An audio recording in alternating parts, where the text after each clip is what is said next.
Bismillahirrahmanirrahim. Assalamu alaikum. How are you, students? Hope you are understanding good. As you know, we are discussing second chapter, and today we will discuss about the X-rays. X-rays was discovered by William Röntgen, a German physicist who accidentally discovered the X-rays in 1895. His discovery earned him the first Nobel Prize in Physics in 1901. On 8 November 1895, while working in his lab, Röntgen accidentally discovered some radiation having short wavelength and high energy. He was studying about cathode rays in discharge tube, and he observed that when cathode rays are striking on a heavy metal, the radiations are emitting from the heavy metals which possess very short wavelength and possess very high energy. He observed that these rays are emitted when cathode rays produced in a discharge tube are pointed to fall on a heavy metal. जब cathode rays को heavy metal पर target किया गया, fall किया गया, तो heavy metal में से कुछ रेडिएशंस एमिट हुई जिनकी वेवलेंथ बहुत कम और एनर्जी बहुत ज़्यादा थी. अब चूंकि उस वक्त तक वो रेडिएशन अनडिस्कवर्ड थी, अननोन थी, दैट्स वाई उन्हें रॉन्जन रेज या एक्स रेज का नाम दिया गया. Now how X rays are produced. ये प्रोड्यूस कैसे हुई थी? When an electron in cathode ray hits a metal atom in the target, it can, if it has sufficient energy, knock out an electron from an inner shell of the atom. This produces a metal ion with an electron missing from an inner orbit. जब वो cathode rays किसी heavy metal पे strike हुई तो inner shell या inner orbit से electron jump out करके गया and the electronic configuration of target metal become unstable, जिससे जो टारगेट मेटल था, जो हैवी मेटल था, वो अनस्टेबल हो गया और उससे जो रेडिएशन एमिट हुई उन्हें एक्सरेज का नाम दिया गया. An electron of an orbital of high energy drop into the half-filled orbital and photon is emitted. The photon corresponds to electromagnetic radiation in the X-ray region. अब जो फोटोन यहाँ से रिलीज़ हुआ वो फोटोन ने इलेक्ट्रोमैग्नेटिक रेडिएशन में x-ray reason में peaks form की. Now the properties of X-rays. X-rays are electromagnetic radiation of very high frequency and energy. As we know that energy is directly proportional to the frequency and inversely proportional to the wavelength. So if the energy is high, then frequency will be high and wavelength will be shorter. Energy and wavelength of X-rays depend upon the nature of anode, कि हम कौन सा heavy metal use कर रहे हैं. जितना बड़ा heavy metal use करेंगे उतनी उसकी फ्रीक्वेंसी ज़्यादा होगी.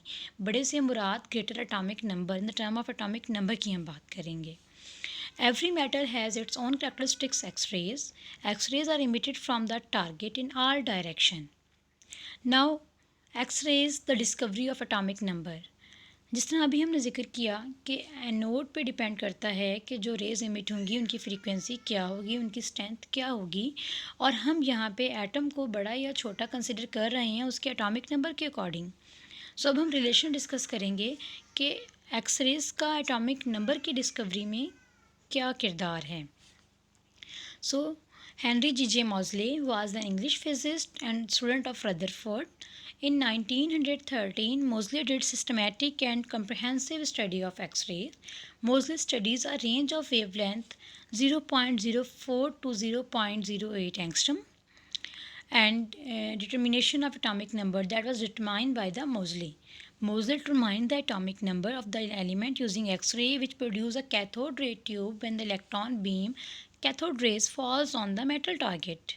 He analyzed the spectral line obtained from 18 different metals from aluminium to gold used as target. अब मोज़ले ने क्या किया, एलुमिनियम से गोल्ड तक 38 मेटल्स हैं और इन 38 मेटल्स को टारगेट किया वन बाय आफ्टर अनदर.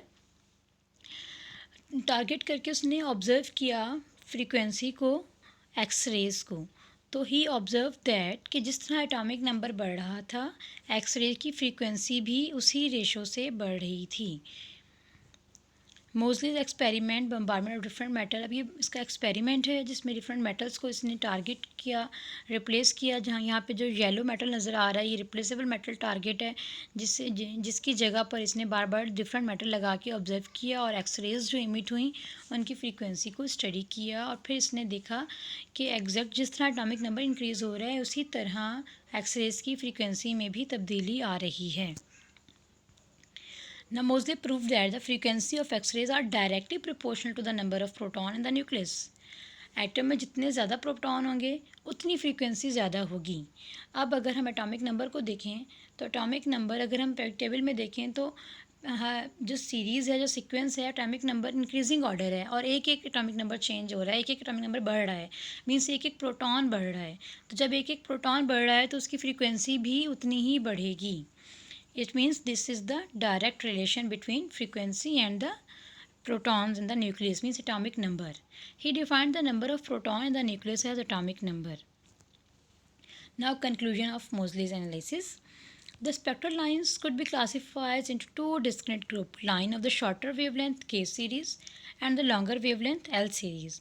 अब इसने जो सीरीज़ इमिट हुई, जो एक्सरेज इमिट हुई, उनको टू सीरीज़ में डिवाइड कर लिया, K सीरीज़ और L series.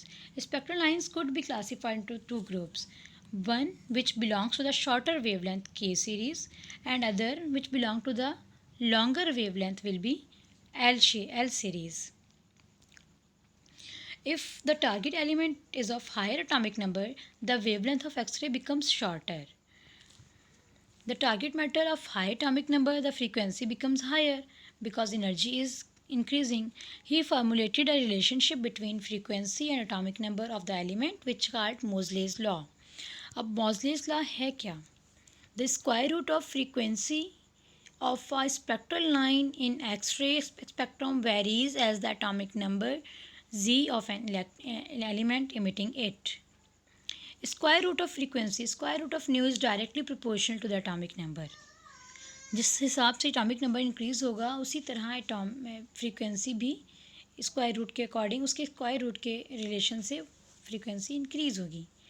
जब हम साइन ऑफ प्रोपोर्शनलिटी रिमूव करते हैं हम एक कांस्टेंट लगाते हैं और यहाँ हमने कांस्टेंट लगाया है A. Square root of nu is equals to A bracket Z minus B. A and B are the constant quantities. A is the proportional of constant depend upon the nature of element and B is the constants of screening effect or shielding effect. The discovery changed the method of classification of element. The modern periodic table we know use is also based on the Moseley's finding. जो periodic table हम use कर रहे हैं आजकल ये मोज़ले के atomic number की base पर ही ऑर्गेनाइज किया गया है और इसमें जो एटम्स हैं, एलिमेंट्स हैं, वो प्लेस हैं by the increasing order of their atomic numbers. Now practical application of X rays. Practical applications कौन कौन सी हैं? After the discovery of X-rays by Roentgen in December 1895, scientists started experimenting with X-rays in order to find their practical application. Since X-rays have different penetrating power for different type of matter, so they can be used to photograph interior of an object. हम किसी भी object के interior photograph ले सकते हैं because these has the penetrating power also. अब अगर हम पेनिट्रेटिंग पावर इसमें है, हम इंटीरियर ऑब्जेक्ट की फ़ोटोग्राफ ले सकते हैं। So this can also be use in surgical assistant, जो आजकल यूज़ भी हो रही है। एक्सरे किया जाता है, कभी किसी की बोन टूट जाए या नमूनिया का टेस्ट हो तो एक्सरे किया जाता है मोस्टली बिकॉज ये पेनिट्रेट कर जाती है लाइटर सब्सटेंस से। Since X-rays have different penetrating power for different type of matter, so they can be used to photograph the interior of an object. In January 1986, scientists successfully used X-rays to assist in setting of the person's broken arm. और कहा जाता है broken arm की जो study की गई है वो रोएंटजन की अपनी वाइफ की बाजू टूटी थी जिसकी उसने स्टडी की थी। Now crystal structure. Crystal structure में कैसे यूज़ किया जाता है एक्सरेज को? The layer of the closely packed particle in the crystal constitute planes. In 1912, Max von Leo suggested that the particle in a crystal might be separated by a specific distance like a grating. Therefore, a beam of X-ray should be diffracted by the crystal. हम X-rays की bombardment करके हम X-rays से crystal की accurate shape angles find out कर सकते हैं। This was quickly verified experimentally, and diffraction pattern of the crystal was obtained on a photographic film, proving that particles and planes of the crystals are symmetrical arranged. The pattern is known as the Liu pattern of the substance. Liu basically suggests that the particles and the planes of the crystal might be separated distances that are of the same order of magnitude as the wavelength of X-ray. Therefore, a beam of X-ray should be diffracted by a crystal.